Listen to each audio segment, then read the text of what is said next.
Em 89 a gente chega aqui no Jardim Bandeirantes, Guaianazes. Eu venho de uma relação ligada ao hip hop, então a gente organizava o rap aqui no bairro, montava grupos que chamava de posse, né? Vários coletivos juntos. O Cine Campeão ele surge a partir de uma experiência que a gente tinha. Coordenava um grupo de jovem ligado à Igreja Católica, né? Vinha de uma experiência de um segmento da igreja chamado Pastoral da Juventude do Meio Popular, identificando que a igreja é um meio, né?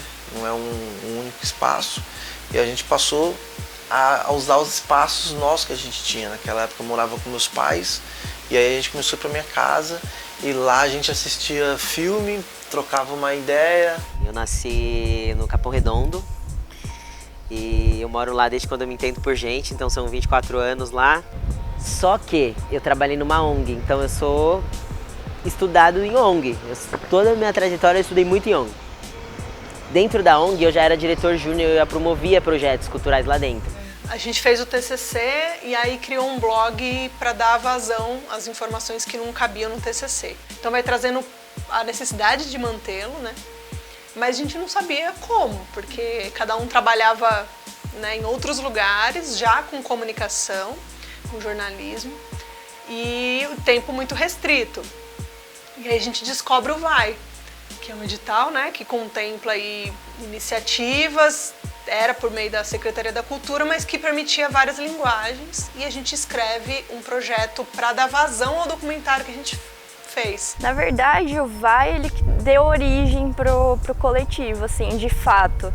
A gente era um coletivo, mas a gente não tinha nenhum tipo de financiamento ainda. Então, a partir do VAI foi o start, assim, do coletivo. Eu tenho a visão de que essa política pública ela foi extremamente crucial para dar origem para o nosso trabalho. A cidade de Tiradentes foi uma desses grandes bairros, né, arquitetônicos aí pelo governo, criado pelo governo nessa época, que foi a qual várias famílias foram e eu fui uma delas, assim, né, minha família foi uma delas. Eu ouvia falar da Aliança Negra, que era uma posse, né, um coletivo que a gente chamava de posse na época, que era da cidade de Tiradentes.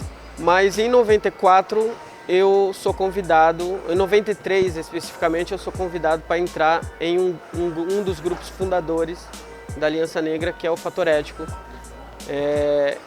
que teve um grupo inicialmente como Conexão Break. Até 92, mais ou menos, eles tinham o nome como Conexão Break, é um dos grupos fundadores da Aliança Negra. E depois eles mudam para Fatorético. Em 97, a gente gravou um single, né, com 2 músicas, em 2 versões diferentes dela. Uma dessas músicas, inclusive, foi uma música importante não só para o grupo Fatorético, mas a gente costuma dizer para o hip hop como um todo. Mais uma vida na interface virtual.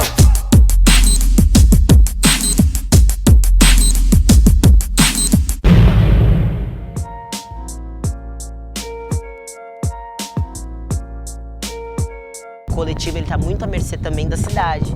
O coletivo se apropria da cidade, ele reinventa a cidade, ele se acha dentro da cidade. A gente trabalha muito com ocupação, né? A gente chama de ocupação preta, né? Discotecagem preta.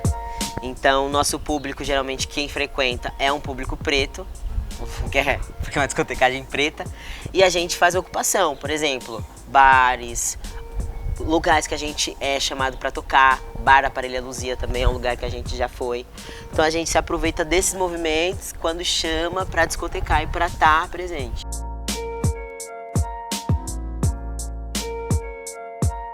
E a gente tinha dificuldade com a biblioteca. porque a biblioteca na periferia não se abria à noite. Era toda uma logística, porque não tinha que ter segurança. A gente falava, meu, aí a gente já tinha contato com a cidade e a gente percebia como ela era também desigual nesse sentido, porque tinha bibliotecas que eram abertas à noite e aqui na periferia não. E a gente monta um projeto, né, que ficou até 2016, chamado Veia e Ventania, que enquanto a biblioteca fechava, vinha um coletivo periférico de sarau e abria a biblioteca.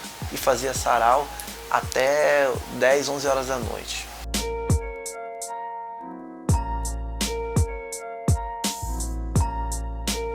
É que o projeto Vai, na verdade, pelo menos até o meu contato, ele está em sua grande maioria nas periferias, que é onde não chega a cultura, né? Não chegam equipamentos de cultura. E quando tem, ainda assim continua sendo muito longe, né, de alguns outros bairros.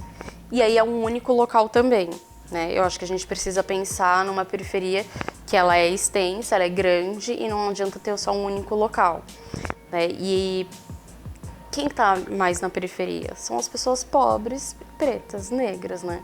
Que vai pensando o modo de fazer e o modo... Tem muita gente que tem um grande talento dentro da periferia, que é escritor, que é cantor, que é atriz, que é ator. Então vai pensando se tudo isso e a gente e vai trazendo para o próprio local onde você está, para mostrar para as outras pessoas, né?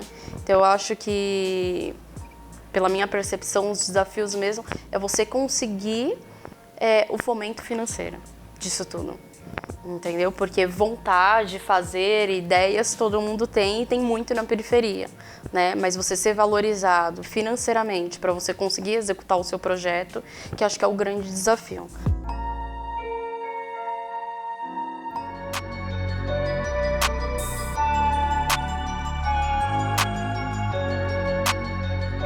A grana não é muito.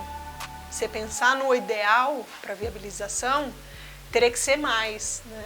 A gente vê, não sei se é a gente que propõe sempre muita coisa para fazer, é muito louco isso, dentro de um projeto, né? Mas também é algo que a gente foi aprendendo, né? De colocar a dose certa, repensar essa quantidade de coisas de entrega. Mas acho que é isso, às vezes as pessoas entregam muita coisa comparado à grana que recebe.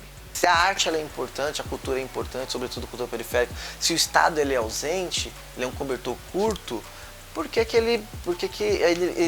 gente precisa de mais verba para, inclusive, poder implementar? Porque tinha outros coletivos culturais na cidade que a gente conhecia e que não faziam o mesmo diálogo que os coletivos periféricos fazem, que tinha um valor super grande nos editais, enquanto a periferia, de novo, ficava à margem. Tem uma questão aí, né, que nem todos os editais que a gente ganha, que apresentam pra gente um cronograma de recebimento mesmo, de pagamento, é cumprido.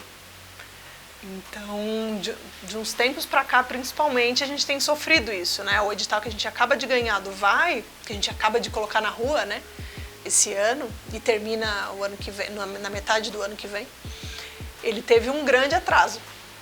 E aí essa é uma gigante dificuldade, porque você se programa, você manda o projeto e aí você coloca lá já na sua agenda que se a gente ganhar o edital vai entrar nesse momento e que essa grana vai entrar e essa programação vai entrar. E de repente a gente fica à mercê de quando cai a grana, né? Fica nessa dependência até para pensar outras fontes de renda.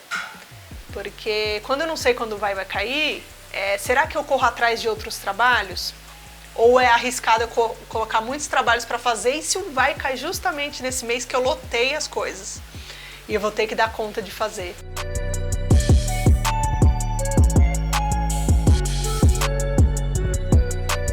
O cuidado que esses coletivos tenham que ter para não se tornar dependentes dessas leis de fomento, né? Eu acho que acredito eu que o próprio fomento, um dos maiores objetivos era fazer com que alguns desses projetos pudessem dar suporte para que eles pudessem aprender a caminhar sozinhos e de alguma forma, através dali, poderem ser autossustentáveis, né? Se autogerir.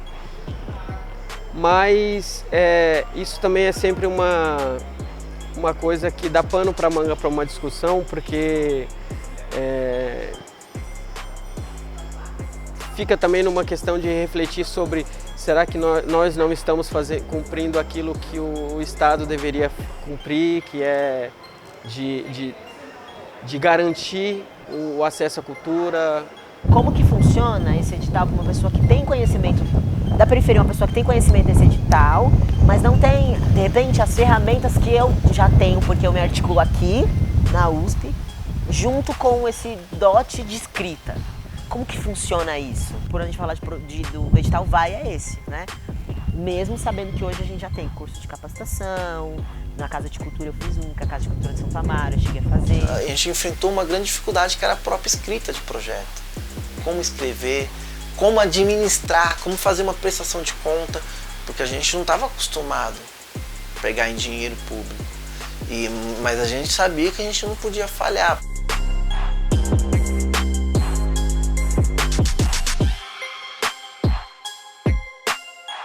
Então eu vejo que esses editais eles são essenciais para a existência de grupos de dança da periferia, que às vezes não são grupos de danças periféricas necessariamente, como o hip hop ou enfim, porque o nosso coletivo ele vem da dança contemporânea, do jazz, e é interessante como ele ainda existe nessas áreas. Jovem era sinônimo de irresponsabilidade, né?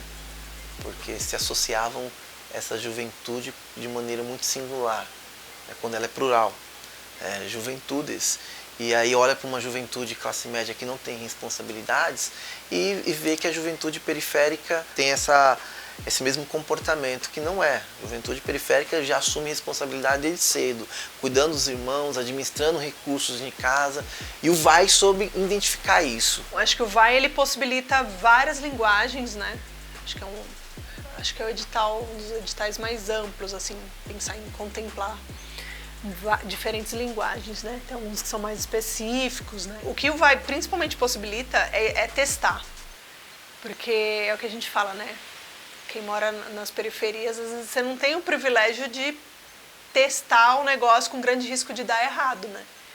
Então, puxa, eu sonho em fazer teatro, em criar um projeto de teatro, mas eu preciso pagar minhas contas, então eu vou correr atrás, eu vou buscar um trabalho fixo que me dê segurança, porque eu preciso ajudar em casa, eu preciso pagar as contas. E eu não posso ousar montar um projeto de teatro que eu não sei se vai dar certo, ou que se der certo vai demorar um pouco, que eu preciso ter paciência, mas o financeiro chama para o agora, né? O VAI é uma iniciativa de um fomento da prefeitura que é para apoiar jovens como vocês, que queiram trabalhar com arte. Lógico que conforme o tempo vai passando, e aí os coletivos vão se reestruturando, vão se também adquirindo informação, também trocando informação com outros coletivos. Eu acho que essa também é uma segunda coisa que possibilitou com que os coletivos pudessem avançar numa outra perspectiva, que é de ter contato com outros coletivos, né? Através do VAI, de alguma forma, coletivos de extremos puderam se encontrar.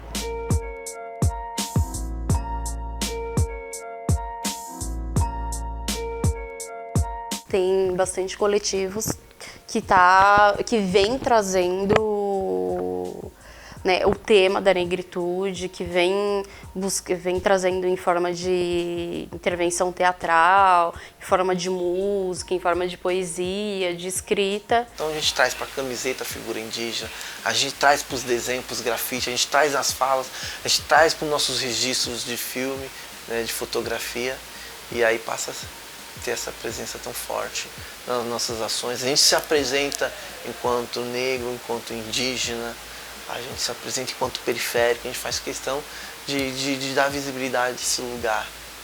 Teve vários casos, eu não conseguiria agora te dar em números, né? Justamente porque não existe um trabalho, um cuidado, um olhar para isso. Crianças que saem do PIA e já entram no vocacional, e do vocacional vão para o Jovem Monitor, e do Jovem Monitor ganham um VAI 1, ganham um VAI 2 e vão seguindo um caminho.